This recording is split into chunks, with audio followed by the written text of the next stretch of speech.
Hello, my name is Inasya Mirasinta and the last digit of my NPM number is 018.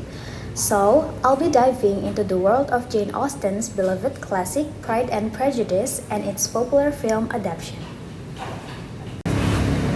Austen's novel, published in 1813, is a timeless exploration of love, society, and the complexities of human relationships.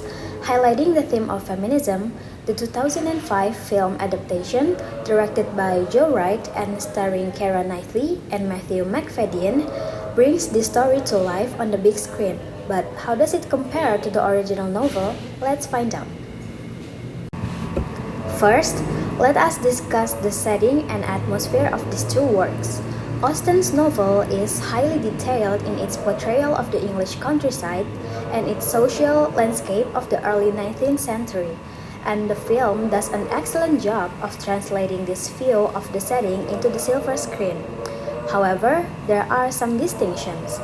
The castles and meadows that the viewers see on the big screen add to the aesthetic beauty of the film, sometimes erasing some of the social kernels that Austen wrote down in her narrative.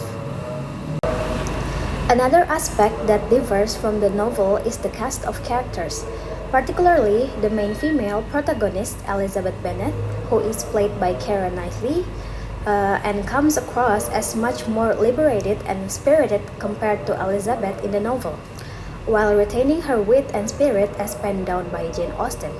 The same is the case with Mr. Darcy, played by Matthew Macfadyen, who has dark, romantic hero-like appeal that is not very subdued in the novel.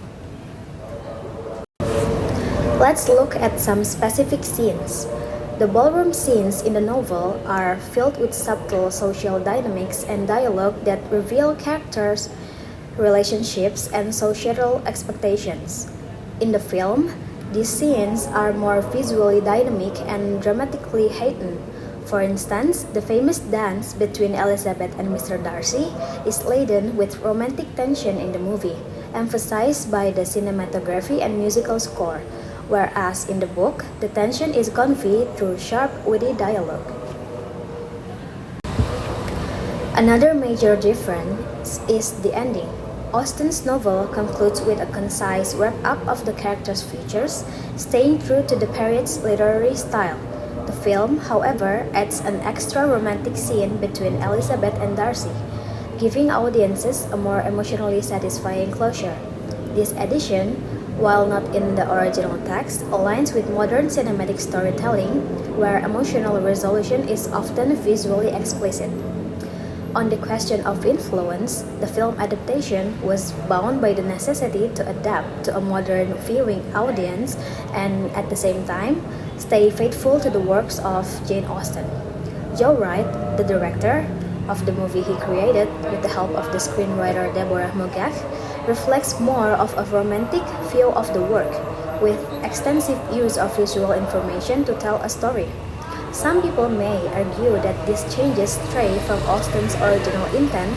Others appreciate the fresh perspective and accessibility the film brings to new generations. After all, I believe that though there is an encounter of major differences between the two forms of the book, both the novel and the movie are interesting in their own way. The novel, as a piece of literature, is unique in the way it presents social critique and character growth. On the other hand, the movie represents an emotional interpretation of Austen's telling which visually introduces the audience into her world. Both the book and the movie are worth watching, whether you are keen on the numerous and elaborate descriptions of the movie's plot or the movie's grand, eye-catching plot based on the book. I hope you have enjoyed this review as much as I did, and thank you for your attention.